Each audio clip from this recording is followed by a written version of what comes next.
Is everybody in? Is everybody in? The ceremony is about to begin. Wake up! C'est ainsi que commençait la cérémonie du Lizard King du chaman électrique Jim Morrison.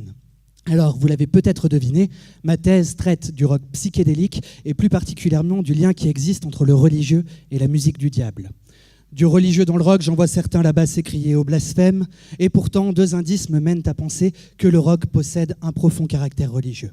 Ces deux indices, issus de mes précédents mémoires, ont conduit à mon travail de doctorat à prolonger la pensée d'Edgar Morin autour du culte des stars et de comprendre comment celles-ci ont introduit des images à caractère religieux au sein d'une musique qui se veut elle-même areligieuse.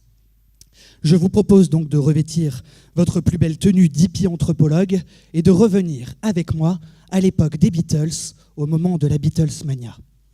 Ce temps fort nous montre comment un système de croyances et de culte se développe autour de la personnalité des Beatles.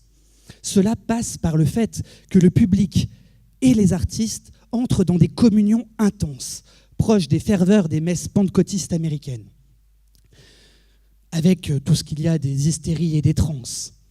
Mais au-delà de ça, Edgar Morin décrit très bien comment le public octroie à tout type de stars, qu'elles viennent de la musique, du cinéma ou encore du foot, des qualités héroïques, magiques, voire semi-divines. On pourrait par exemple dire que Lionel Messi est au foot ce que John Lennon était à la musique psychédélique, à savoir un dieu vivant parmi les hommes, en quelque sorte un messie.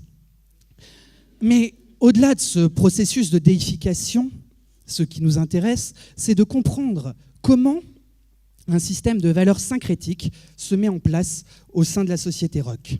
Plus spécifiquement, comment le bouddhisme, le chamanisme, l'hindouisme et le satanisme s'entremêlent pour faire créer des images religieuses au sein du rock.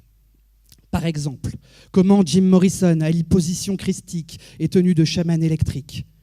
Ou encore, pourquoi les Beatles ont dit tout simplement « Aujourd'hui, nous sommes plus populaires que Jésus-Christ ». Autant d'images qui donnent naissance à une mystique, une pensée cachée, secrète, mystérieuse, qui se développe grâce au LSD, une drogue d'expansion cosmique et d'ouverture des consciences. Nous arrivons à la fin de cet exposé, et c'est sur la citation d'un des plus grands philosophes de notre temps que nous aimerions conclure. Homère.